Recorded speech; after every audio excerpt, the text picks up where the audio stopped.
Oremos juntos. Dios Padre Santo y Misericordioso, que nos ama. Nosotros vivíamos cometiendo pecados alejados de ti, pero tú nos tuviste misericordia y nos amaste, y Jesús recibió la maldición y el juicio en nuestro lugar. Y Él murió por nosotros, derramando la sangre preciosa y lavó nuestros pecados para siempre, y nos salvó sin ninguna obra nuestra. Y tú nos hiciste como tus hijos, y también nos diste la esperanza eterna, por la cual podamos entrar en el cielo eterno. Por eso te damos gracias. En ese tiempo, nosotros que fuimos rescatados por tu sangre preciosa, estamos aquí reunidos juntos aprendiendo tu palabra y alabando tu amor y tu gracia. Gracias por permitirnos esta santa reunión con el Señor. Creemos que tú estás con nosotros en este lugar. Míranos a cada uno de nosotros, llénanos con tu gracia, tu palabra y el poder del Espíritu Santo. Y guíanos para que seamos más perfectos cada día en el Cristo y podamos vivir siendo dignos de ser tus hijos y vivir conforme a tu voluntad por el resto de nuestra vida. Hay muchas iglesias nuestras en todo el mundo y hay muchos hermanos que están guardando su fe a pesar de muchas dificultades. Llénalos con tu palabra y con el poder del Espíritu Santo. También ayúdalos para que ellos puedan predicar todos los días en cualquier dificultad, confiando en ti, y que puedan salvar a las almas perdidas. También te pedimos que tú perfecciones y renuevas cada día a los que recién recibieron la salvación con tu palabra, para que ellos puedan vivir para tu gloria por el resto de sus vidas. Hubo un seminario en esa semana también. Creemos que tú salvaste a muchas almas. También cada semana está realizando el seminario en muchos lugares en Corea y también todo el mundo, y muchos están recibiendo la salvación. Queremos que tú operes para que ellos puedan vivir conforme a tu voluntad, perfeccionándose cada día por tu palabra y por el Espíritu Santo. Hay muchos predicadores y pastores que están evangelizando en muchos lugares de todo el mundo. Ayúdalos y llenarlos con tu poder y con tu palabra para que ellos puedan cumplir tu santa obra en este fin del siglo. Señor, que nos da las palabras necesarias y nos enseñas el camino de donde debemos andar en cada tiempo oportuno. Ayúdanos y guíanos en este tiempo también para que podamos entender tu palabra, tu santa voluntad y los que debemos hacer para el Señor. En nombre de Jesús que hemos orado. Amén. La Biblia, busquemos la Biblia, San Mateo capítulo 7. San Mateo capítulo 7.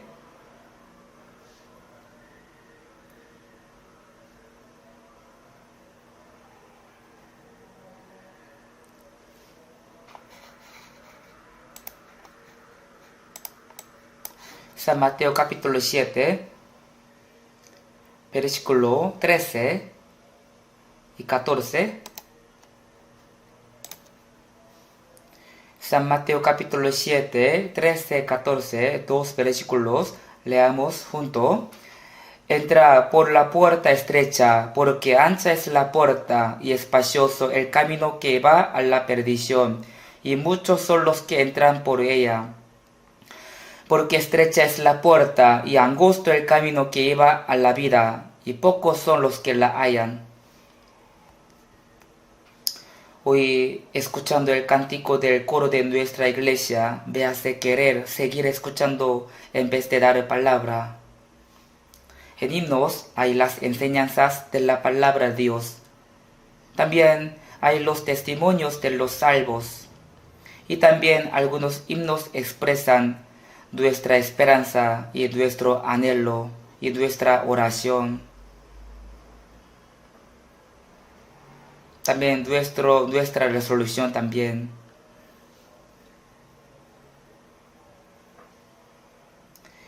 Primero, algunos salvos, habiendo experimentado la salvación, hicieron poemas explicando la verdad que entendieron y sus corazones firmes.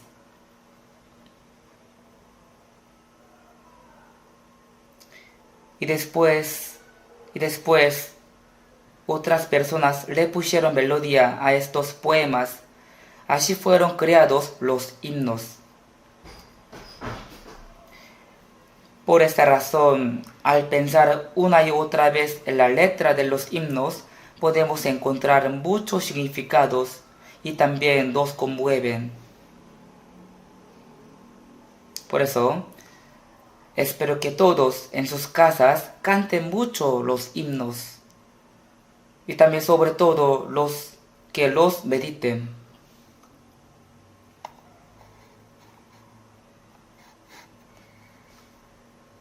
De verdad, nos da pena escuchar solo una vez el cántico de nuestro coro. Por eso es necesario que en la casa lo volvamos a escuchar por internet.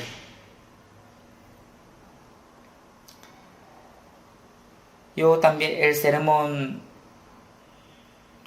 también debemos de volverlo a escuchar. Yo cuando leo un buen libro, lo leo 2 o 3 veces. En segunda o tercera vez lo leo subrayando y meditando. Si lo leo solo una vez, no me acuerdo bien de lo que he leído. Obviamente, aunque lo lea muchas veces, tampoco me acuerdo de todo, pero repitiendo algunos contenidos se graban en mi corazón. De la misma manera con los himnos y los sermones. He escuchado que algunos hermanos escuchan el mismo sermón varias veces en su casa. Es un buen hábito. Esta manera seguro ayuda mucho a nuestra vida cristiana. Hoy vamos a aprender la palabra de Jesús, San Mateo capítulo 7, versículo 13 y 14. Yo decidí el tema del sermón de hoy, la puerta ancha y la puerta angosta. La Biblia dice que el camino de los hombres es como el camino de un viajero. Levítico capítulo 25, 23 dice, pues vosotros forasteros y extranjeros. También en 1 de Pedro capítulo 2, 11 dice, amados, yo os ruego como a extranjeros y peregrinos. Peregrinos, es decir, un viajero que está yendo por un camino. Nosotros salvos no somos un viajero que está vagando sin rumbo fijo, sino somos los que estamos viajando hacia su destino fijo. O sea, tenemos el destino fijo. Por eso, según la Biblia, somos un viajero que viaja a su partida. Pero el Señor dijo que hay 2 caminos y 2 puertas ante todas las personas. Son el camino de la muerte y su puerta, y el camino de la vida y su puerta.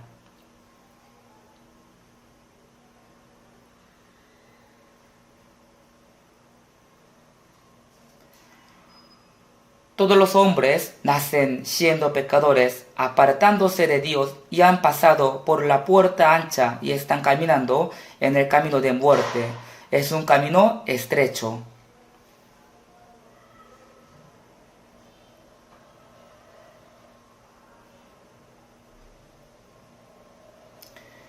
Yo pienso que este mundo no es ni el cielo ni el infierno, sino es un lugar intermedio.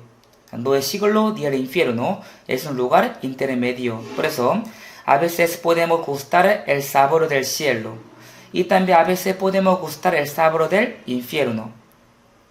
¿Por qué? En nuestra vida a veces nos pasa algo feliz y a veces algo triste y sufrido. Dios dijo que este mundo no permanecerá para siempre. Si vemos Hebreos capítulo 13, 14 dice, porque no tenemos aquí ciudad permanente, sino que buscamos la porvenir. En este mundo no hay ciudad permanente. Dios creó al hombre a su imagen. Después le dio la vida para este mundo. Pero la Biblia dice, los días de nuestra edad son 70 años, y si los más robustos son 80 años, con todo, su fortaleza es molestia y trabajo, porque pronto pasan y volamos. En nuestra vida de 70 o 80 años, solo tenemos molestia y trabajo.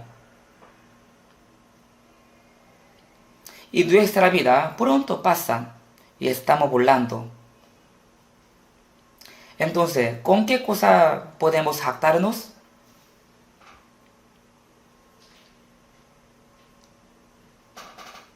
A veces si decimos a los que tienen mucha edad, a los ancianos, usted ya ha vivido mucho tiempo, ya no ve bien, no escucha bien y su cuerpo ya no es el mismo. Si así decimos a ellos, entonces Hashem nos responde, nadie sufrió tanto como yo en la vida. Yo tenía mucho sufrimiento. Así ellos solo recuerdan el sufrimiento que tuvieron. Así en nuestra vida solo hay molestia y trabajo. Pero la Biblia dice que Dios no aflige ni entristece voluntariamente a los hijos de los hombres. Él no nos da aflicción a propósito, sino que nos permite para enseñarnos que en este mundo no hay felicidad ni reposo verdadero, ni paz verdadera. Adán cometió pecado y Dios maldijo este mundo. Y después de esto, los hombres tenían que trabajar y sudar para alimentar a su familia. Y las mujeres tenían que tener dolores para el parto y para criar a sus hijos. Así en nuestra vida está llena de sufrimiento y del trabajo. ¿Por qué Dios maldijo la tierra y dio el sufrimiento y el dolor a los hombres? Para que no vivan poniendo su esperanza en este mundo. Por eso, la Biblia dice, no ames al mundo ni las cosas que están en el mundo. Es decir, que las cosas de este mundo no arrebaten su corazón. Porque el mundo pasa y sus deseos, pero el que hace la voluntad de Dios permanece para siempre.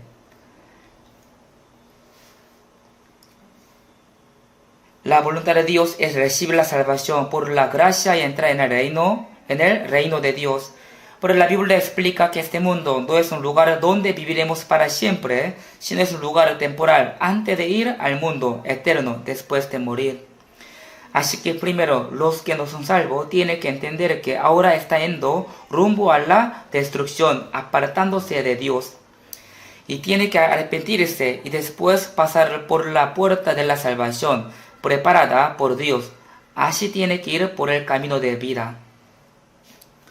Si vemos, Jeremías capítulo 21 dice así, así ha dicho Jehová, he aquí pongo delante de vosotros camino de vida y camino de muerte. Dios puso dos caminos ante todas las personas, el camino de vida y el camino de muerte. Es decir, el camino que las lleva a la vida eterna y el camino que las lleva a la caída eterna. Así puso dos caminos ante todas las personas. Por eso deben escoger el camino de vida para vida eterna. Y también si vemos Proverbios capítulo 14-12 dice, hay camino que al hombre le parece derecho, pero su fin es camino de muerte. Uno piensa que está en el camino de ir al cielo, pero al final va al infierno. Así dice, hay camino que al hombre le parece derecho. Así dice, ¿qué camino será este camino? Muchas personas creen que hacer bien la vida religiosa y creen en Dios fervientemente es el camino de ir al cielo, pero este camino las lleva al infierno, es el camino de muerte. Camino que al hombre le parece derecho, pero su fin es camino de muerte. Y también Proverbios capítulo 15-24 dice, el camino de la vida es hacia arriba al entendido, para apartarse del Seol abajo. Los entendidos, o sea, los sabios, son los que encontraron el camino de la salvación, comprendiendo bien la voluntad de Dios por su gracia. Pero los necios creen que su camino es correcto, pero al final perecen para siempre. Al final tienen que ir al infierno. Los entendidos siempre piensan y confirman su camino con la palabra de Dios. Por eso su camino es hacia arriba y se aparta del Seol abajo.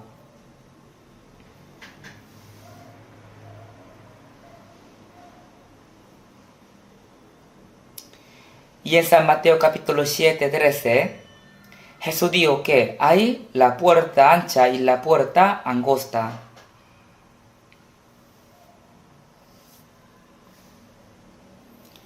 Esto no significa que están divididos los creyentes y los incrédulos.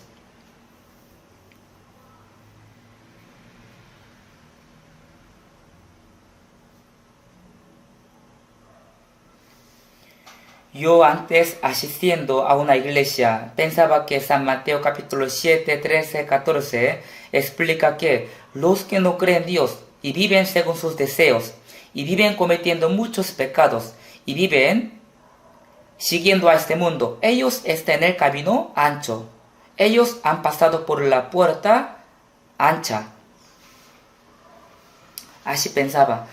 Y también, y los que están yendo a la iglesia creyendo en Dios y viven aprendiendo y obedeciendo la palabra, viven fervientemente para el Señor, ellos ya están en el camino angosto. Y ellos deben padecer por la causa de Jesús, porque el camino angosto no es un camino, es un camino duro. Así yo estaba creyendo.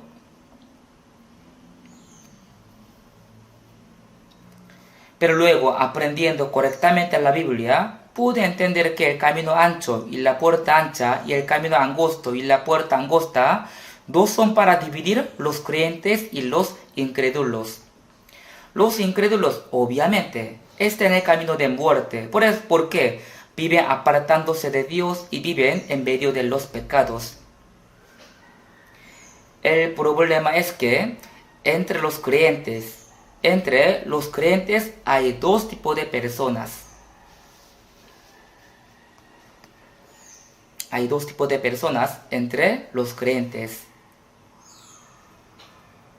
Por eso, en San Mateo capítulo 7, 21, de 21 a 23, hasta 23, se los leo. No todo el que me dice, Señor, Señor, entrará en el reino de los cielos, sino el que hace la voluntad de mi Padre que está en los cielos. Muchos me dirán aquel día, Señor, Señor, no profetizamos en tu nombre, y en tu nombre echamos fuera demonios, y en tu nombre hicimos muchos milagros. Y entonces les declaré, nunca os conocí, apartaos de mí, hacedores de maldad.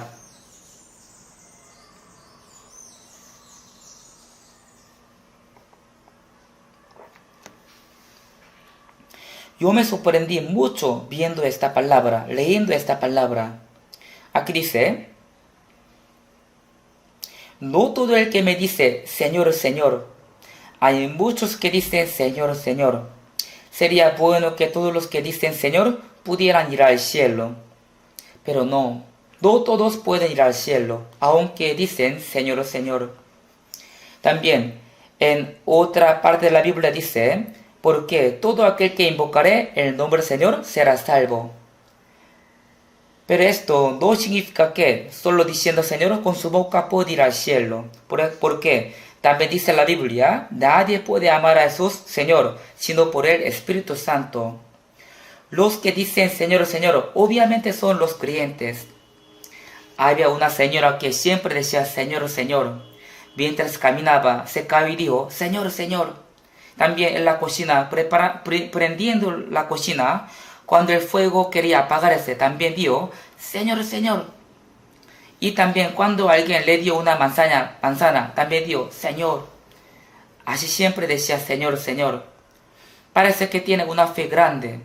Si la Biblia diera que todos los que dicen Señor, Señor, pueden entrar en el cielo, entonces habría sido bueno. Pero dice, no todo el que me dice Señor entrará en el reino de los cielos, sino el que hace la voluntad de mi Padre que está en los cielos. Un día yo mostré este versículo a una señora que era diácona de otra iglesia. Yo le dije, no todo el que me dice Señor, Señor entrará en el reino de los cielos. Y ella me dijo que, claro, pastor, solo dice Señor, Señor con su boca y no vive fervientemente y solamente va bien a la iglesia sin corazón. Esta persona, obviamente no puede ir al cielo. Entonces yo le dije, pero señora, también aquí dice, sino el que hace la voluntad de mi Padre está en los cielos. ¿Y usted ha hecho la voluntad de Dios? Sí, claro, hay que hacer la voluntad de Dios. ¿Y usted se ha hecho? Sí, yo he hecho la voluntad de Dios. Y le pregunté, ¿qué es la voluntad de Dios? Ella me dijo, siempre ir a la iglesia, orar mucho, toda la noche, trabajar mucho en la iglesia, servir al Señor fervientemente. Así ella me explicaba. Entonces hago una pregunta, haciendo todo esto, ¿puede ir al cielo? Si pudiera de esta manera, entonces, ¿hasta cuánto hay que hacer? Prueben hacer todo esto hasta la muerte y vean si puede hacerlo. Esta no es la voluntad de Dios. San Juan capítulo 6, 40 dice, y esta es la voluntad del que me ha enviado, que todo aquel que ve al Hijo y cree en él tenga vida eterna. La voluntad de Dios es entender y creer en la gracia de la salvación que Dios cumplió por medio de Jesucristo. Que todo aquel que ve al Hijo y cree en él tenga vida eterna. Esto es la voluntad de Dios. La primera voluntad de Dios es recibir la salvación. Si es salvo, entonces, después también, por la voluntad de Dios, tiene que llevar una vida cristiana. Por eso, primero hay que ser salvo conforme a la palabra de Dios, conforme a la voluntad de Dios. También el siguiente versículo dice, muchos me dirán aquel día, Señor, Señor, no profetizamos en tu nombre, y en tu nombre echamos fuera demonios, y en tu nombre hicimos muchos milagros. Ellos no estarían mintiendo ante el Señor, porque realmente ellos hicieron todo esto. No profetizamos en tu nombre, significa que ellos eran pastores, predicadores y misioneros, y ellos enseñaban la Biblia. También ellos realmente pudieron echar fuera demonios. Cuando ellos decían, demonio, te mando que en el nombre del Señor, sal de ahí. Realmente salió. Es maravilloso, ¿cierto? Y hicieron muchos milagros. Ellos de verdad sanaron a muchos enfermos. Si de verdad hicieron todo esto, entonces podemos pensar que ellos podrían ir al cielo y recibirían mucha recompensa, ¿cierto? Pero el Señor dijo, y entonces les declaré, nunca os conocí. Dios que no los conoce, pero ellos piensan, el Señor nos conoce porque hicimos esto, otro y muchas cosas por Él. Seguro nos conocen, pero les dirán, nunca os conocí. Ellos tendrán mucha vergüenza. Conocer significa que ambas partes se conocen. Es decir, yo conozco a alguien y él también me conoce. Si uno cree en Dios, entonces Dios también tiene que reconocer la fe de Él. El Señor también tiene que creer en Él, pero no lo cree. La Biblia dice, muchos creyeron en su nombre, pero Jesús mismo no se confiaba de ellos. Eso significa que Jesús no reconoció la fe de ellos. Por eso, Señor dijo, nunca os conocí, apartaos de mí, hacedores de maldad. Hacedores de maldad, o sea, ellos hicieron algo ilegalmente. Hay la ley de Dios para ir al cielo. Eso significa que Dios determinó una manera por la cual el hombre puede ir al cielo. Si es salvo, realmente entonces dirá al Señor, Señor, he hecho muchas cosas en tu nombre, ya tú me conoces, ¿cierto? Si es salvo, no dice esto. Ya tú me conoces, ¿cierto? Si es salvo, jamás dirá esto. Un himno dice, cuando esté en el cielo que yo siempre anhelaba, yo estaré ella confiando en la salvación y en la justicia de Dios. No estaremos ante Dios confiando en nuestra obra, ni en nuestra justicia, sino en la justicia de Dios. Y en la obra que Dios ha hecho con la sangre de Cristo. entonces confiadamente estaremos ante el Señor. Aquí San Mateo 7, algunos creían que podía ir al cielo porque profetizaban, echaron fuera demonios, hicieron muchos milagros en el nombre del Señor. Era gran equivocación. Tenemos que saber que maravillosamente hasta los falsos profetas pueden hacer los milagros y pueden profetizar. Diablo también hace milagros en el nombre del Señor. Los falsos tienen poder por el cual puede engañar y llevar a muchos al infierno. Por eso, mucha gente los sigue maravillados por las obras que ellos hicieron. Pero aquí dice la Biblia, apartaos de mí, hacedores de maldad. Eso significa que el Señor no los reconoce. Si hay camino de ir al cielo, pero ellos no van por este camino, ni entran por esta puerta, sino van por otro camino y saltan por encima de esta puerta. Es ilegal. Ellos creían que podían ir al cielo y además podían recibir muchas recompensas. Pero el Señor les dijo, apartaos de mí, hacedores de maldad. Si creen y tienen fe, pero es una fe incorrecta. Hay muchos que creen de esta manera. Por eso, entre los creyentes hay dos tipos. Un tipo son los que pasaron por la puerta angosta y están en el camino angosto. Y otro tipo son los que pasaron por la puerta ancha y están en el camino ancho. Entre los salvos, los creyentes, sí hay dos tipos. En la Biblia también sale muchas veces acerca de esto. Entre los creyentes hay muchos que tienen la fe incorrecta.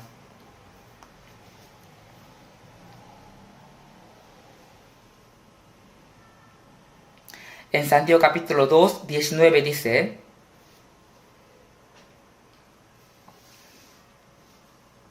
20 también, tú crees que Dios es uno, bien haces, también los demonios creen y tiemblan.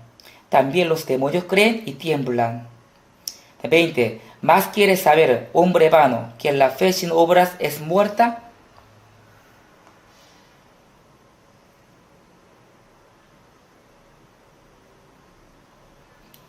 Porque como el cuerpo sin espíritu está muerto, así también la fe sin obras está muerta.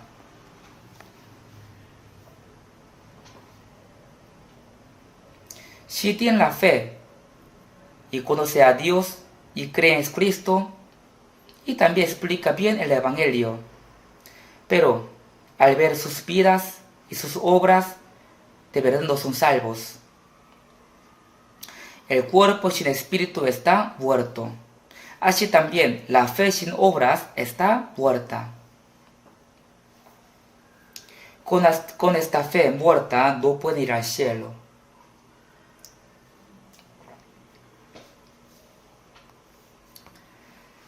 También en Timoteo capítulo 1, 19 dice, el apóstol Pablo dio a Timoteo, manteniendo la fe y buena conciencia, desechando la cual naufragaron en cuanto a la fe algunos. Como un barco que naufraga en el mar, entonces todos mueren. Así es la fe incorrecta. Algunos dicen que tiene fe, pero tiene una fe incorrecta, una fe naufragada. Así podemos decir. Los salvos tienen buena conciencia. Algunos dicen que son salvos, pero no tienen buena conciencia, no tienen una conciencia limpia. Diciendo que son salvos, pero a veces engañan a otros con las mentiras y también odian a otros. Y les digo que está mal lo que hace, pero no tiene remordimiento de la conciencia. Y dicen que pueden equivocarse porque son humanos. La fe sin buena conciencia es una fe naufragada. Pablo dijo, desechando la cual naufragaron en cuanto a la fe algunos. También, si vemos 2 de Timoteo capítulo 3, versículos 7, 8, .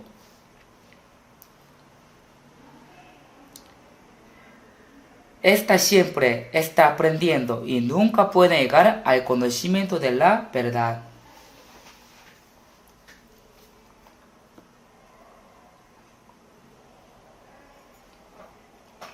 Esta siempre está aprendiendo y nunca puede llegar al conocimiento de la verdad. Siempre aprenden, pero no saben ni entienden la verdad. No saben qué es el Evangelio. Algunos aprenden mucho en la universidad teóloga, pero no saben nada. Yo también así estudiaba la teología, pero ahora no me acuerdo nada. Los pastores, los profesores que la enseñan, también enseñan solo con los libros. No es que ellos enseñan entendiendo la verdad, sino solo con los libros. Por eso la Biblia dice, esta siempre está aprendiendo y nunca puede llegar al conocimiento de la verdad. Y al final ellos enseñan contra la verdad y el orgullo entra en sus corazones. Por eso dice la Biblia, así también estos resisten a la verdad, hombres cortos de entendimiento, reprobados en cuanto a la fe. El pueblo de Israel fue un pueblo escogido por Dios, ¿cierto? Por eso ellos guardaban los mandamientos y el día de reposo y también diezmaban. Así hicieron muchas obras para Dios. Pero al final ellos rechazaron a Jesús, quien fue enviado por Dios.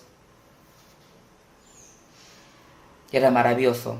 Por eso, en San Juan capítulo 8, 44 sale, los judíos dijeron que ellos son los hijos de Dios, pero Jesús dijo que no, su padre es diablo.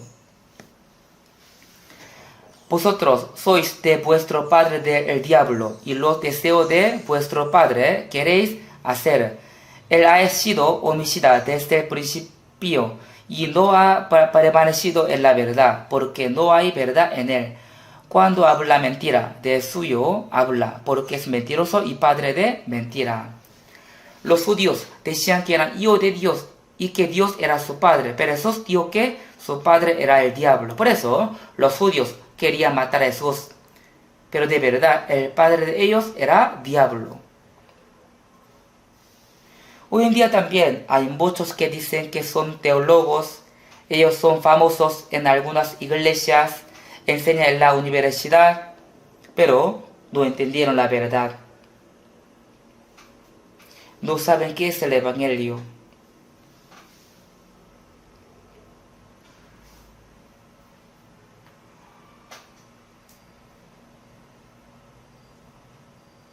Así que ellos aborrecen y persiguen a los que predican la verdad.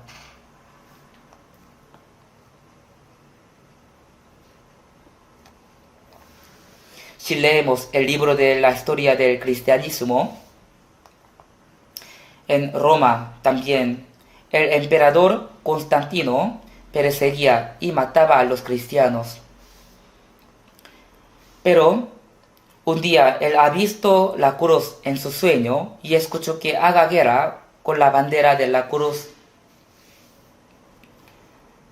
Y él se despertó de su sueño y él realmente hizo guerra según lo que escuchó en su sueño. Y realmente él ganó con la bandera de la cruz. Por eso él se convirtió en cristiano. Y dice que cada día 3,000 de sus siervos fueron bautizados. O sea, él obligaba a sus siervos que se bautizaran. 3,000 siervos cada día. También yo predicaba en Ucrania, en Moscú durante muchos años. Y cada vez que iba a Ucrania, yo predicaba en Kiev, que es el capital de Ucrania.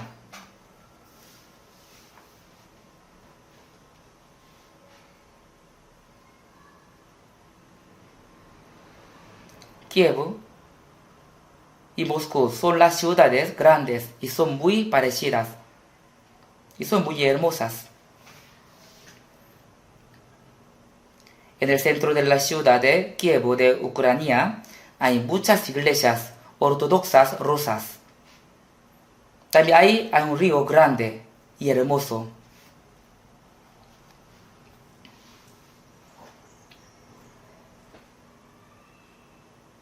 Cuando yo visité allá, Kiev, yo escuché que en el tiempo antiguo, un rey de este lugar creyó en Jesús y se bautizó. Y después obligaba a sus siervos que se bautizaran en este río. Pues ahí también empezó un falso cristianismo. Y también el emperador Constantino hizo un favor especial al cristianismo. Y también le dio una potestad especial al líder de la iglesia que estaba en Roma. Le dio un poder especial al líder de la iglesia Roma. Y dijo, el líder de la iglesia de Roma es la cabeza de todas las iglesias. Ahí empezó papalismo, el sistema de papal. Porque decía que, como Jesús tenía 12 discípulos y Pedro era primero entre 12 discípulos, y Pedro recibió la llave del cielo. Así también, si hay la cabeza de todas las iglesias. Por eso, el papa de la iglesia romana es sucesor de Pedro y el líder y la cabeza de todas las iglesias. Así empezó una doctrina muy rara de la iglesia católica. Y a veces entre el emperador y el papa de la iglesia chocaban y peleaban. Y el papa de la iglesia católica tenía poder grande. Y una vez un emperador de Roma tenía que pedir perdón al papa por 3 días arrodillado y descalzado. Así pasó una vez. En algunos tiempos, el poder del papa superaba el poder del emperador. Así la iglesia católica podía tener el poder político. Con ese poder mataba a muchos cristianos. Porque los salvos que entendieron bien la verdad no seguían la enseñanza del papa. Por eso decía que ellos son sectas y los mataba quemándolos.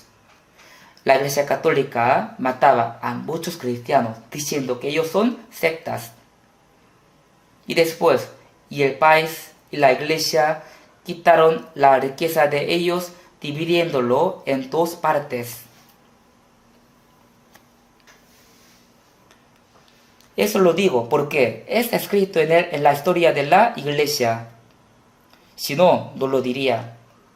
Así la iglesia católica mataba a muchos cristianos con su potestad. Ahora también muchas iglesias cristianas y muchos cristianos que no han renacido persiguen a los cristianos renacidos, a los hijos de Dios.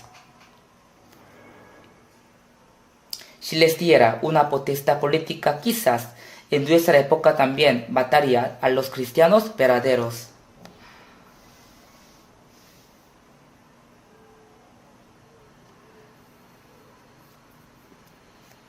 Y en España había un dictador. No me acuerdo el nombre. Ya lo tenía, pero se me olvidó. Bueno,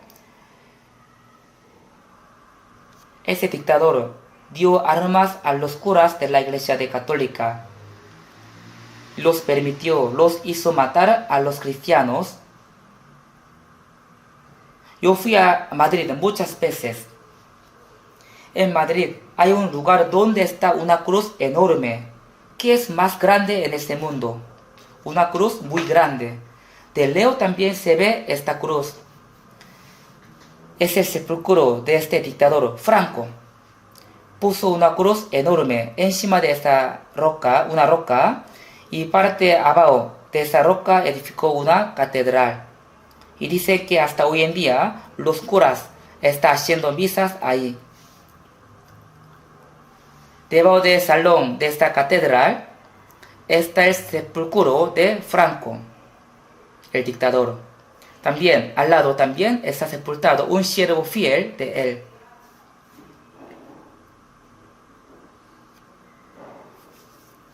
Yo visitaba allá algunas veces y cuando fui allá la tercera vez,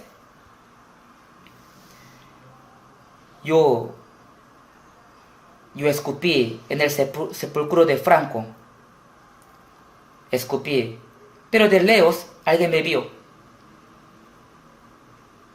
Creo que era un guardia. Me sorprendí. Y él me venía a mí. Por eso yo fingí que no hice nada. Bueno, no me pasó nada. Pero ya excavaron el sepulcro de Franco de ahí. Porque muchos cristianos y muchos saben que él hizo muchas cosas malas, incorrectas. Han hecho muy bien que sacarlo de ahí, porque él dio armas a los curas de la Iglesia Católica y los hizo matar a los cristianos. Y los tiraron al mar de la parte norte de Madrid. Hay una roca de la parte del mar, ahí dice que él tiró a los cadáveres de los cristianos. Así muchos cristianos fueron matados. Esto ocurrió hace unas décadas años, unos poco tiempo años atrás. Ahora también, si le diera una potestad a la iglesia cristiana, entonces mataría a los cristianos verdaderos, a los hijos de Dios. Por eso hay muchos que quieren matarnos. Ellos dicen que son creyentes, pero se ponen contra el Evangelio y persiguen la iglesia de Dios. En Gálatas capítulo 4, 29 dice, pero como entonces el que había nacido según la carne perseguía al que había nacido según el Espíritu, así también ahora. En nuestra época ocurrió esto. Un dictador les dio armas a las curas para perseguir a los cristianos. Si de verdad entre los creyentes algunos se ponen contra el Evangelio y persiguen la iglesia de Dios. Si es importante conocer a Dios y creer en Jesús, pero creer correctamente es más importante. Como dice la Biblia, Romanos capítulo 17, así que la fe es por oír y oír por la palabra de Dios. Uno debe ser salvo creyendo conforme a la Biblia y debe nacer de nuevo conforme a la palabra y viviendo como cristiano conforme a la palabra. Tiene que mostrar que es un real cristiano. Así puede ir al cielo conforme a la iglesia.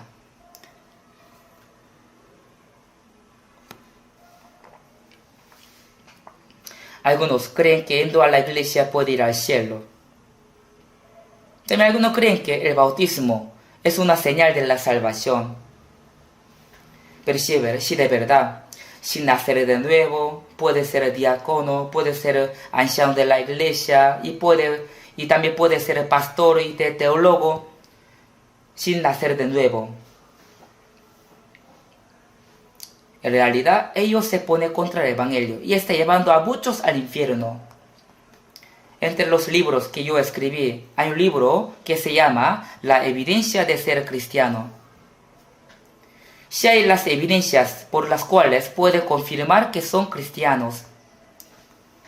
Si vemos 2 de Corintios capítulo 13, 5 dice, examinaos a vosotros mismos si estáis en la fe, probaos a vosotros mismos. Si tiene fe, tiene que examinar si su fe está reconocida por Dios o solamente por los hombres. Pero ¿cómo examinamos nuestra fe? Con la Biblia, a través de la Biblia, podemos examinar nuestra fe. Nosotros con la Biblia tenemos que examinarnos a nosotros mismos si realmente entendimos y creemos en la gracia de Dios conforme a la Biblia o no. Si de verdad nacimos de nuevo conforme a la Biblia o no. Si de verdad tenemos una fe correcta o no conforme a la Biblia. Tenemos que confirmar. Nuestra fe será reconocida por Dios o solamente será una fe hecha por los hombres. O una fe solo reconocida por los hombres. Eso tenemos que examinar. A veces nos hacemos chequeo general para saber si tenemos alguna enfermedad o no. O si estamos bien de salud o no. Así confirmamos cómo está nuestra salud con chequeo general.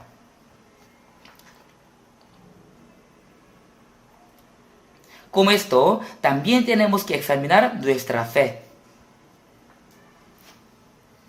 Aunque sea 10 o 100 veces tenemos que examinarnos para estar seguros con nuestra fe. Pero algunos salvos, algunos solo dicen que yendo a la iglesia, creyendo en Dios, puede ir al cielo. Si va a la iglesia fervientemente, podría ser reconocido por otras personas como un buen cristiano. Pero el problema es si Dios reconoce o no su fe. ¿Por qué? Porque si hay muchos religiosos, pero no hay muchos cristianos renacidos. Si yo digo esto, entonces alguno podría pensar que yo soy egoísta. Ese pastor piensa que solo él es correcto y el resto está mal. Pero no es así, porque la Biblia nos indica claramente. En San Juan capítulo 3, sale un judío religioso, Nicodemo, y Jesús le dijo, respondió Jesús y le dijo, de cierto te digo, que el que no naciera de nuevo no puede ver el reino de Dios. Nacer de nuevo significa que uno que nació con la carne y tiene que nacer otra vez espiritualmente, entendiendo la gracia de Dios. Jesús dijo, no puede ver el reino de Dios si no nace de nuevo. Nicodemo se sorprendió y dijo, Jesús, ¿cómo puede un hombre nacer siendo viejo? ¿Puede acaso entrar por segunda vez en el vientre de su madre y nacer? O sea, él no entendía qué significa nacer de nuevo.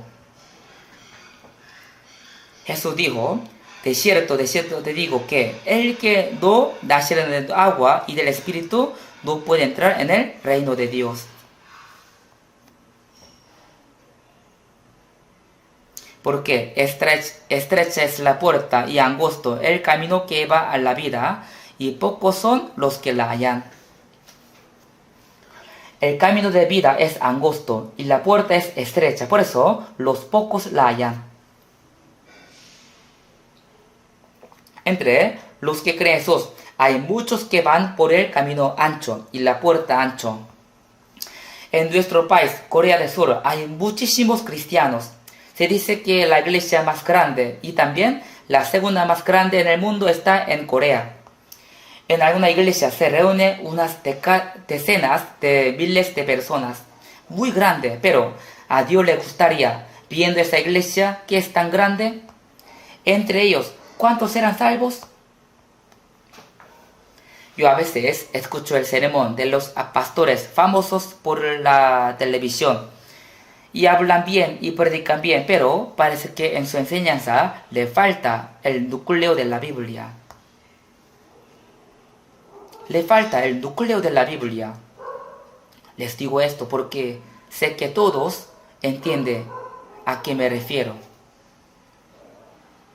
En San Mateo capítulo 22, 14 dice, porque muchos son llamados y pocos escogidos.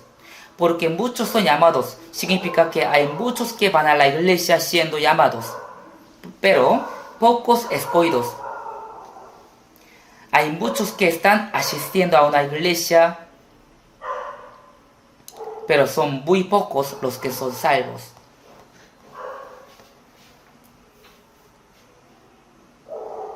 Si vemos 1 Corintios capítulo 10, 5, está diciendo que cuando Israel salió de Egipto, en total 600,000 salieron, solo contando los hombres que tenían más que 20 años.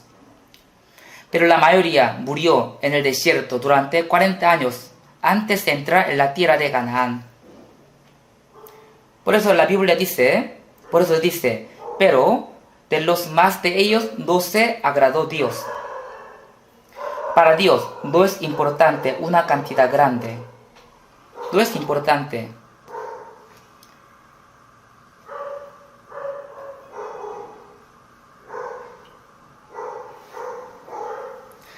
Y dice, por lo cual quedaron postrados en el desierto. Pero de los más de ellos no se agradó Dios, por lo cual quedaron postrados en el desierto. Esto nos enseña algo muy importante. San Mateo capítulo 7, 13, 14 dice, entrad por la puerta estrecha. Entrad, dice así. Cuando pasamos por la puerta, pasamos al instante, ¿cierto? Esta puerta estrecha es la puerta de la salvación. Es una puerta por la cual solo se pasa una vez en la vida. Y luego va por el camino estrecho, por el resto de su vida. En la vida solo una vez se nace y después el cuerpo, la mente y la personalidad va creciendo en el transcurso de la vida. ¿Cómo esto? Primero, uno recibe la salvación en un solo momento. La fe de la salvación es una fe dada solo una vez. Ahí pasa por la puerta angosta. Al momento, al instante, una sola vez.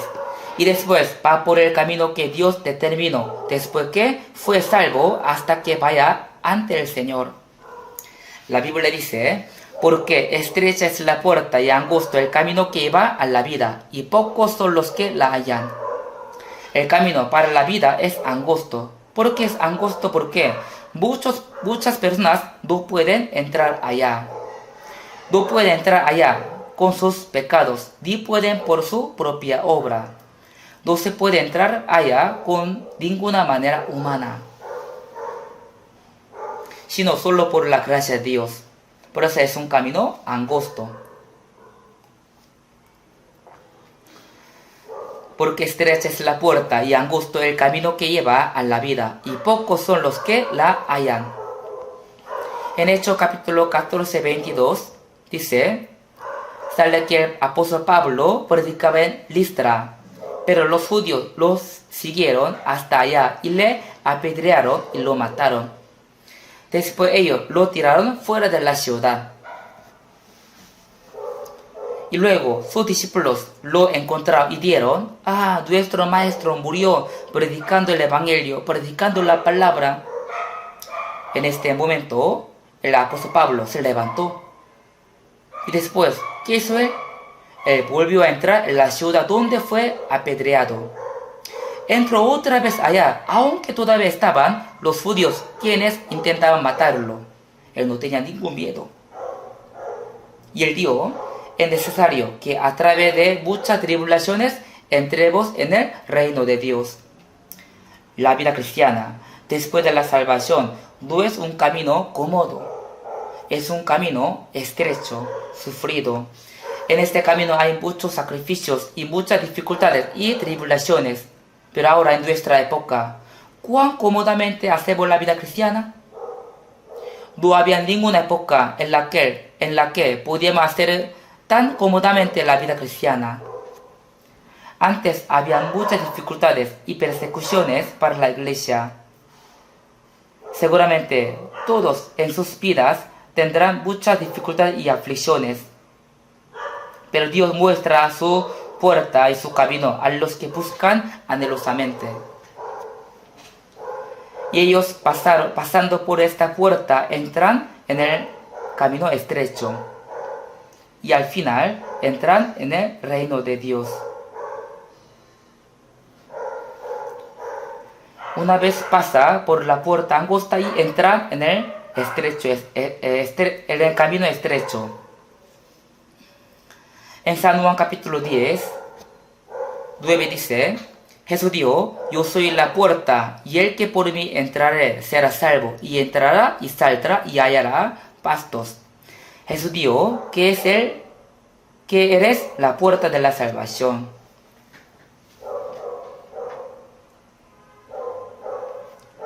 En Éxodo capítulo 12, 13, sale que Israel llevaba una vida de esclavitud durante 400 años en Egipto. Y envió a Moisés y a través de 10 plagas salvó al pueblo de Israel. Y la última plaga fue la muerte de los primogénitos. Por eso, todos los primogénitos que estaban en la tierra de Egipto tenían que morir.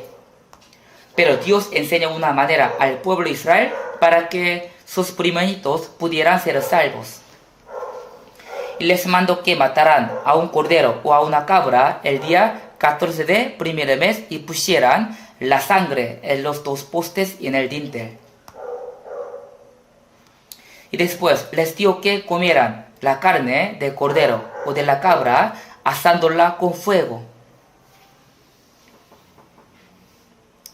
Y también como les mandó que comieran, les mando que cuando la comieren, coman ceñidos sus lomos y su calzado en sus pies y su bordón en su mano, y lo comen apresuradamente. ¿Por qué mandó todo esto? Porque el pueblo de Israel finalmente salía de la tierra de Egipto, terminando 400 años de la esclavitud, y ya va a la tierra de Canaán. Y es como decir que ya en una hora viajarán a otro lado. Entonces, antes de salir de la casa, tiene que comer algo rápidamente, apresuradamente, parado. Entonces, toda esa historia, ¿qué nos enseña? Jesús murió como el Cordero de Pascua. Por la última plaga, todos los primeritos de la tierra de Egipto murieron. Pero los israelitas, los judíos, pusieron la sangre en la puerta y ninguno murió.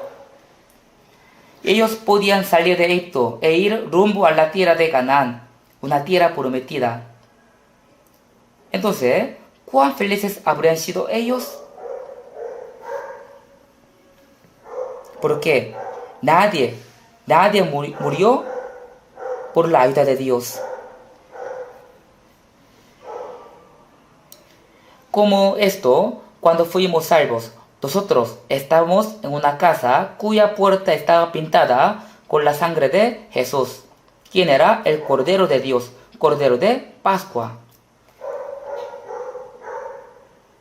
Dios dijo, y la sangre os será por señal en las casas donde vosotros estéis, y ver la sangre y pasaré de vosotros, y no habrá en vosotros plaga de mortandad cuando hiera la tierra de Egipto. Dios no miró si el primogénito era buena persona o no. Tampoco no le importaba si estaba llorando o estaba feliz. Dios solo miró la sangre. Ver la sangre y pasaré de vosotros. En 1 Corintios capítulo 5, 7 dice, porque nuestra Pascua, que es Cristo, ya fue sacrificada por nosotros. Pascua significa Passover, pasar de vosotros. Es decir, Dios no va a juzgar viendo la sangre. Dios no me va a mirar a mí, sino la sangre de Jesús, y el juicio pasará de mí. Y no me va a venir su ira. Por eso Jesús era la puerta de las ovas.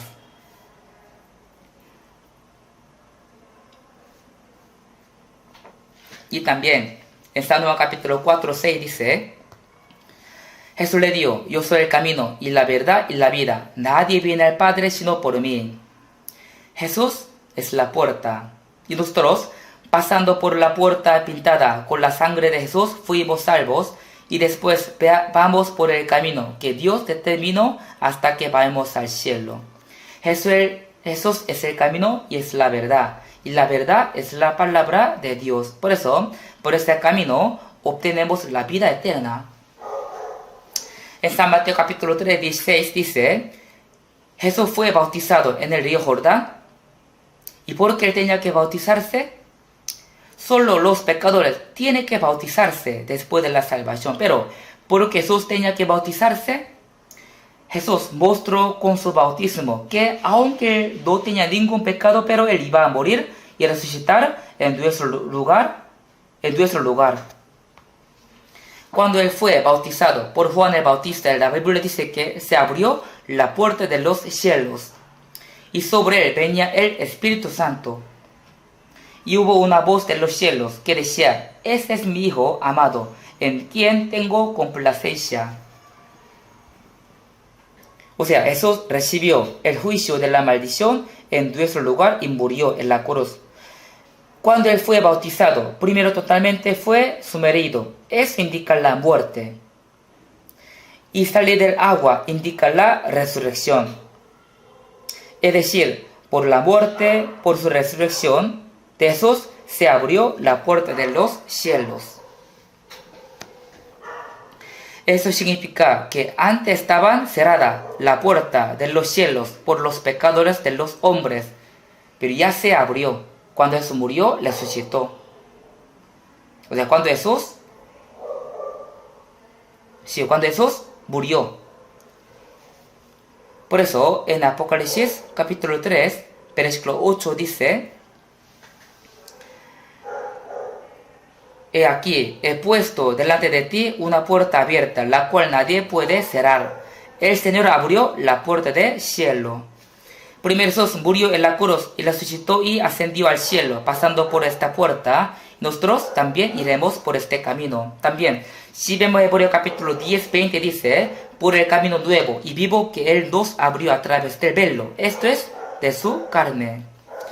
En el templo de Jerusalén había lugar santo y lugar santísimo, y había un velo que está entre dos lugares. El lugar santo era un lugar donde siempre los sacerdotes entraban todos los días y servían a Dios. Pero el lugar santísimo era un lugar donde solo el sumo sacerdote entraba. Entraba con la sangre de cordero y la echaba 7 veces encima del arca de pacto para que los pecados de Israel fueran perdonados. La tapa del arca del pacto se llama propiciatorio. Esto tiene un significado de perdonar a los pecados. Por eso, encima de esto echaba la sangre. Y después de echar la sangre, el sumo sacerdote oraba a Dios. Y ahí fue perdonado el pueblo del pueblo de Israel. Y así sucesivamente, cada año se hizo este sacrificio por los pecadores. Así cada año se realizó esto el día 10 del mes séptimo. Esto era el modelo de lo que Jesús iba a cumplir. Jesús no entró en el santuario de la tierra, sino entró en el santuario del cielo. O sea, en el lugar santísimo del cielo. Y Él murió en la cruz y su sangre fue echado ante Dios. Por eso dice el velo se rasgó. En San Mateo capítulo 27 dice que cuando Jesús murió, el velo del templo se rasgó en dos, de arriba a abajo. Cuando se hacía el sacrificio por el pecado, el sumo sacerdote abriendo el velo y entraba al lugar santísimo. Y al salir el velo se cerraba. Pero cuando Jesús murió, Dios rasgó el velo de arriba a abajo. Es decir, Dios derribó la pared que estaba en medio de Dios y los hombres por los pecadores. Y Jesús entró al lugar santísimo celestial y está orando por nosotros, mostrando a su sangre a Dios. Por el camino nuevo y vivo que Él nos abrió a través del velo, esto es de su carne. Velo, esto es de su carne. Eso significa que entre Dios y nosotros estaba el velo. ¿Quién era? Jesús. El velo era Jesús. Por eso Jesús dijo a los judíos que derribaran el templo de Dios y en 3 días lo edificaría.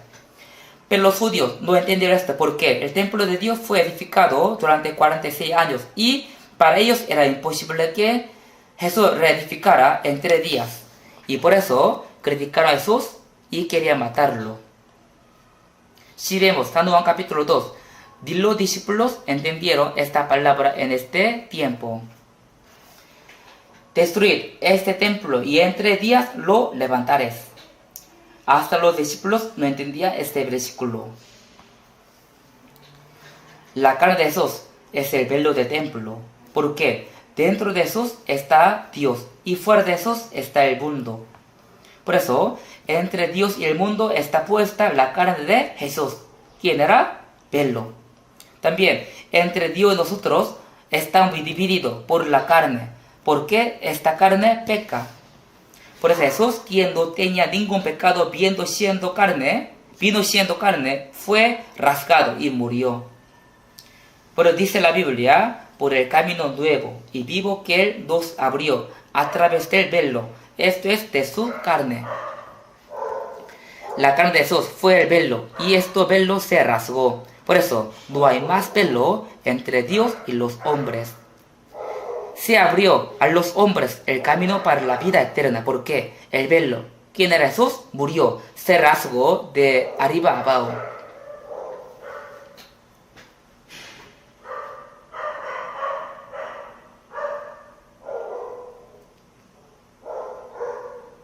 si vemos Génesis capítulo 7, 16, sale que Noé hizo el arca y Dios metió a los animales en el arca, primeramente. Por pareja, dos en dos, Dios los metió en el arca. Después Dios él mismo había cerrado la puerta del arca.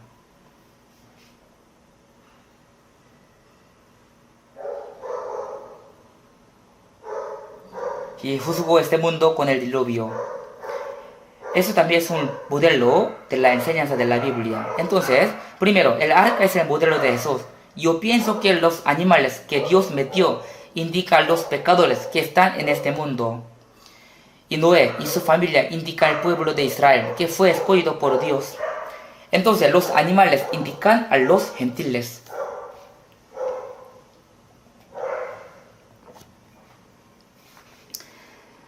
Cuando se acaba el tiempo de la gracia en la cual los judíos y los gentiles puedan ser salvos, y Dios va a cerrar la puerta ese tiempo. Debe entrar cuando esta puerta abierta. Según Noé predicaba diciendo, entre rápidamente en el arca porque ya pronto este mundo será juzgado por el agua. Así predicaba la justicia de Dios. ¿Acaso Noé no habría dicho nada? No, seguro él andaba predicando, entre rápido, por favor. Y la gente tal vez decía, Noé está loco, ¿qué? ¿Del cielo van a caer las aguas? Pero cuando Dios cerró la puerta y llovió durante 40 días, ahí la gente tocaba la puerta. Ábreme, ábreme, ábreme. Pero Dios cerró la puerta. ¿Y cómo Noé podría abrirla? También si vemos a Mateo capítulo 25, sale que 10 vírgenes estaban esperando al esposo. El esposo se tardaba y todas estaban durmiendo. Y ahí llegó el esposo. Entonces todas se levantaron. Y entre ellas, las que tenían la lámpara y el aceite, pudieron prender el fuego tranquilamente, porque tenía lámpara y el aceite. Pero las que tenían lámpara, pero no tenían el aceite, no pudieron prender el fuego, porque no tenían el aceite. Por eso, no podían recibir a su esposo. Así que ellas, imprudentes, pidieron el aceite a las que lo tenían.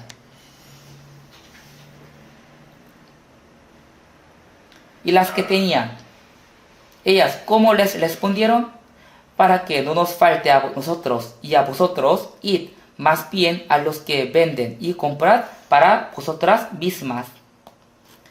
Y mientras las vírgenes insensatas compraban el aceite, la puerta del banquete se cerró. O sea, el esposo, él cerró la puerta. Luego, ellas pidieron que le abriera la puerta. Pero el esposo dijo, de cierto os digo que no os conozco. Salmo capítulo 13 dice, esforzaos a entrar por la puerta angosta, porque os digo que muchos procurarán y no podrán. Esforzaos a entrar por la puerta angosta, porque os digo que muchos procuran entrar y no podrán. Hay muchos que creen en Dios para ir al cielo, pero muy pocos entran.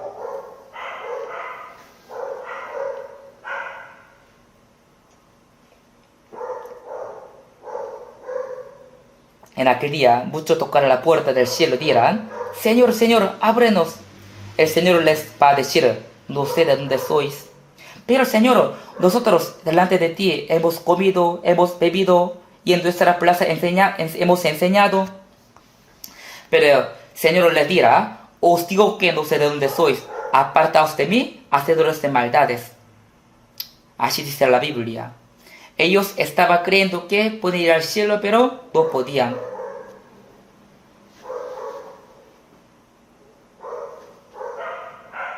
También vamos a ver, veamos, San Mateo capítulo 15, versículo de 12 a 14. Busquemos San Mateo capítulo 15, versículo desde 12 hasta 14. Capítulo 15, versículo de 12 a 14. Yo voy a leer. Entonces, acercándose sus discípulos le dieron, sabes que los fariseos se ofendieron cuando oyeron esta palabra, pero respondiendo él dijo, toda planta que no plantó mi Padre Celestial será desarraigada. Diablos son ciegos, guías de ciegos, y el ciego guiará el ciego, ambos caerán en el hoyo. Aquí también Jesús dio una palabra muy seria, muy importante. Primero dice así, toda planta quiere decir que ya estaban plantadas. Está plantada, pero si no plantó mi Dios celestial, será desarraigada. ¿Qué significa esto? Por ejemplo, yo sembró la planta de soya, pero luego lleva lentejas. Puedo pensar que está bien, igual tengo lentejas. Así yo puedo pensar, pero el Señor no piensa así. Él va a sacar lo que Él no ha plantado. Aunque sea la cosa buena, si Él no ha plantado, Él lo saca. Toda planta que no plantó mi Padre Celestial será desarraigada. Los judíos creían que ellos tenían la fe buena, correcta, pero el Señor dijo, diablos. Son ciegos, guías de ciegos, y si el ciego guiará el ciego, ambos caerán en el hoyo. Entonces, ¿qué será lo que Dios nos siembra? Dios siembra la vida, ¿cierto? Entonces, si no tiene vida eterna, no fue sembrado por Dios. Si no tiene vida eterna, según la palabra, no fue sembrado por Dios. En Mateo capítulo 3, 12 dice, y recogerá su trigo en el granero y quemará la paja en fuego que nunca se apagará. En el tiempo de la cosecha, al principio los granos y las pajas están mezclados. Pero recogerá su trigo en el granero. Es decir, la gente come el grano va al cielo. Las pajas. ¿Y qué es la paja? Si tiene cáscara, pero no tiene grano. Entonces, las pajas serán quemadas en el fuego. Ese será el fuego del infierno. ¿Quién será paja? Entre los creyentes, algunos son buenas personas, asisten bien a la iglesia, también algunos se bautizaron, algunos oran mucho, algunos viven fervientemente para el Señor, y otras personas les alaban diciendo que tienen una fe grande, buena, pero son hipócritas, porque solo son religiosos. Ellos son pajas, porque no tiene grano en ellos, no tiene núcleo dentro de ellos. Y también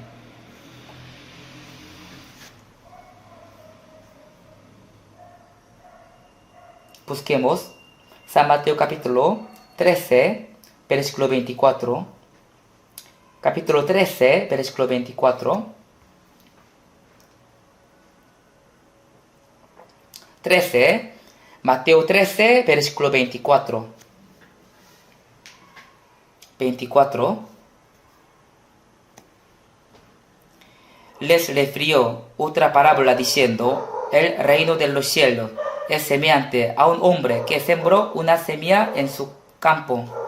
Pero mientras dormían los hombres, vino su enemigo y sembró cizaña entre el trigo y se fue.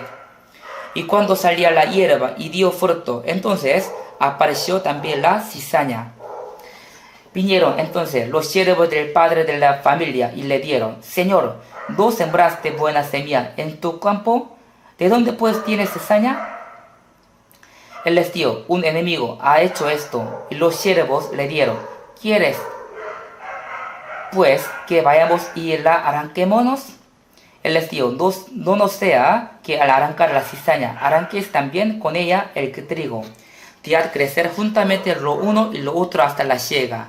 Y al tiempo de la siega yo diré a los segadores, recoged primero la cizaña y atadla en manojos para quemarla, pero recoged el trigo en mi granero.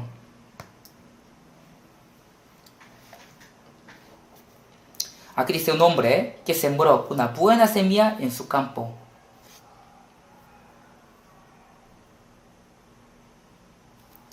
buena semilla, es el hijo del Dios, hijo del cielo.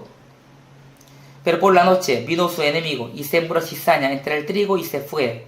Y después, cuando salió la hierba y dio fruto, entonces apareció también la cizaña. Y los siervos dijeron: ¿quieres pues que vayamos y la arranquémonos? El dueño les dijo: no sea que al arrancar la cizaña, arranques también con ella el trigo. Porque los siervos podrían arrancar hasta los trigos mientras arrancaban las cizañas. Por eso les dijo: no sea que al arrancar la cizaña, arranquéis también en ella el trigo. Ya crecer juntamente lo uno y lo otro hasta la siega, y el tiempo de la siega, yo diré a los segadores: recoged primero la siega, atarla en manos para quemarla, pero recoged el trigo en mi granero. ¿Qué será la cizaña? Aquel enemigo es el diablo. ¿Qué habría sembrado el diablo? Segunda de Corintios capítulo 11, 4 dice, 11:4 dice: porque si viene alguno predicando a otro Jesús y que el que os hemos predicado, o si recibís otro espíritu que el que habéis recibido, y otro evangelio que el que habéis aceptado, bien lo toleráis. ¿Qué es lo hace el diablo? ¿Y quién hacen los siervos del diablo? Sí, ellos predican a Jesús, pero predica otro Jesús. Predica el evangelio, pero otro evangelio. Algunos dijeron que han visto al Espíritu Santo, pero no era, sino era el demonio. O sea, era otro espíritu. Pero aquí dice que la gente recibe bien todo esto. Hay muchas imitaciones de los artículos losos. Hace muchas imitaciones, o sea, falsas. ¿Sí o no? Falsos artículos lujosos. Un día un pastor me regaló una imitación de un reloj lujoso.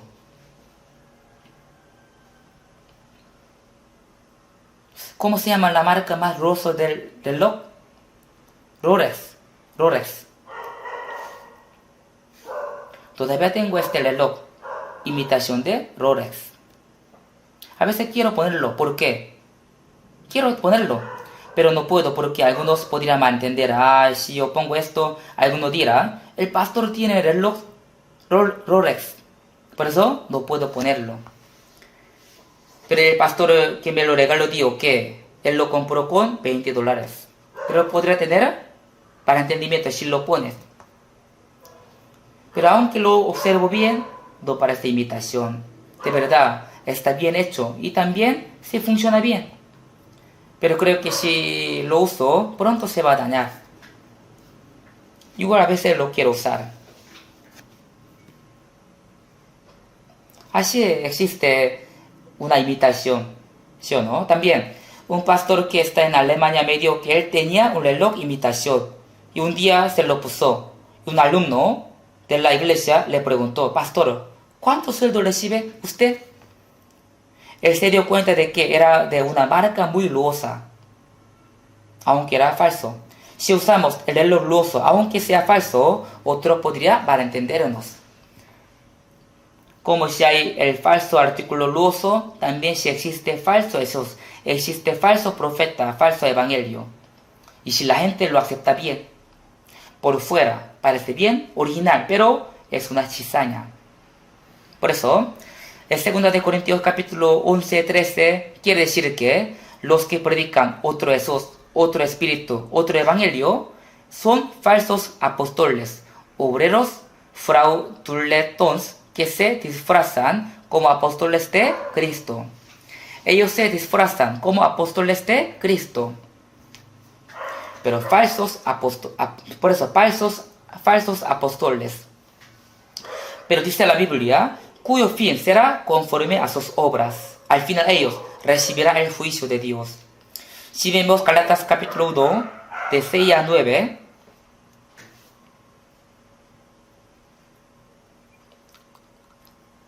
dice que os anunciaré otro evangelio, diferente del que os hemos anunciado, sea anatema. No hay no que haya otro evangelio, no hay otro evangelio, sino que hay algunos que os perturban y quieren pervertir el evangelio de Cristo. Si cambia algo del evangelio, será otro evangelio y otro Jesús. También algunos dicen que recibieron el Espíritu Santo, pero ellos en realidad recibieron los demonios. También dice la Biblia, mas si aún nosotros o un ángel del cielo os anunciare otro evangelio diferente del que os hemos anunciado, sea anatema. Los que predican otro evangelio serán anatemas, y los que lo reciben también serán anatemas.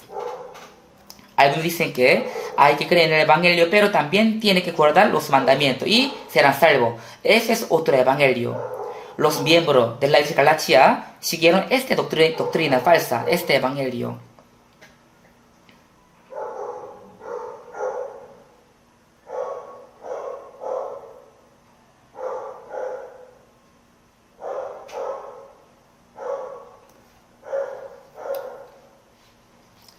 Por eso, si sigue otro evangelio, también será anatemas.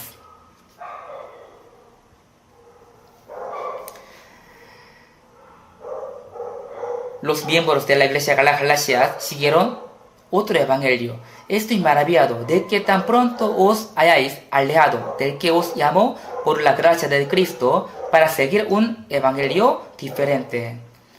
Si fueron llamados por la gracia de Dios y la entendieron y vieron que eran salvos, pero estaban siguiendo un evangelio diferente. Pablo dijo, oh Galatas insensatos, no hay otro evangelio, no hay otro evangelio. Os anunciaré otro evangelio diferente del que os hemos anunciado, sea anatema.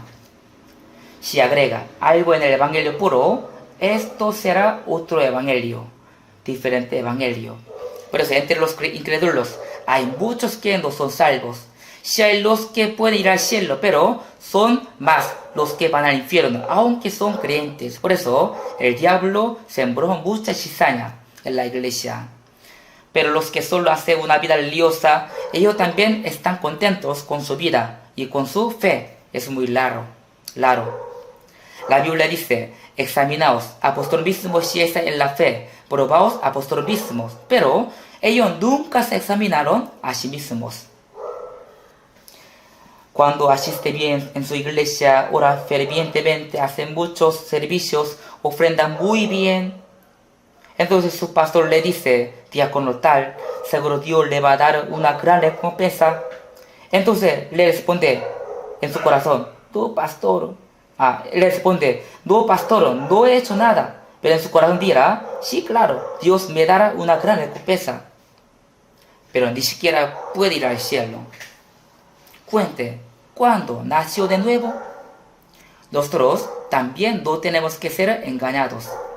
Yo creo que en nuestra iglesia la mayoría son salvos. Porque si no es salvo, sería difícil estar aquí, ¿cierto? Porque nosotros siempre decimos que tiene que ser salvo, tiene que hacer de nuevo. Sin embargo, si habrán algunos que no son salvos, fingiendo que son salvos. Si de verdad es salvo, entonces en su vida deben manifestarse las evidencias de ser cristianos. Porque la Biblia dice, la fe sin obra está muerta. Y también si vemos Romanos capítulo 2, 4 y 5, podemos saber que algunos no creen, aunque escucharon el Evangelio. O menosprecias las riquezas de su benignidad, paciencia, longanimidad, ignorando que su benignidad que te guía al arrepentimiento, pero por tu dureza y por tu corazón no arrepentido, atesoras para ti mismo ira para el día de la ira y de la revelación del justo juicio de Dios. Con el corazón duro menospreciar la riqueza de la benignidad, paciencia y la gracia de Dios. Por eso no quiere recibir la salvación. En la iglesia muchos les alaban diciendo que tienen una fe buena, pero ellos están orgullosos de sí mismos. Pero aunque no sean salvos. Por eso, San Lucas 13 dice, esforzaos a entrar por la puerta angosta, porque os digo que muchos procurarán entrar y no podrán. Hay muchos que procuran entrar en el cielo, pero son pocos los que realmente entran. La Biblia dice, la mayoría no puede entrar. Por eso nosotros, si de verdad nacimos de nuevo por la gracia de Dios, entonces tenemos que seguir aprendiendo cómo tenemos que vivir siendo cristianos. Por eso cada semana estamos aprendiendo esto, ¿cierto? La salvación nuestra es muy preciosa. Por eso tenemos que vivir siendo dignos de ser cristianos conforme a la Biblia. Espero que ninguno de nosotros caiga. Que vivan conforme la palabra de Dios. Oremos juntos. Dios Padre misericordioso, nosotros vivíamos aliados de ti, cometiendo los pecados, y no te conocíamos. Sin embargo, tú nos amaste primero, y muriste en nuestro lugar, y nos perdonaste eternamente con la sangre preciosa del Señor, sin pedirnos ninguna obra. Por eso te damos gracias. Nosotros fuimos salvos por tu sangre preciosa. Tú compraste nuestro espíritu y también nuestro cuerpo, así que somos del Señor. Nosotros creemos que ahora estamos viviendo en este mundo solo para servirte y para vivir para tu gloria y tu voluntad. Así que guíanos para que no llevemos una vida vergonzosa como tus hijos. Y entre nosotros, si hay alguien que todavía no nació de nuevo, abre su corazón para que pueda ser salvo, entendiendo su gracia y permítele la vida eterna y la esperanza eterna. En el nombre de Jesús hemos orado. Amén.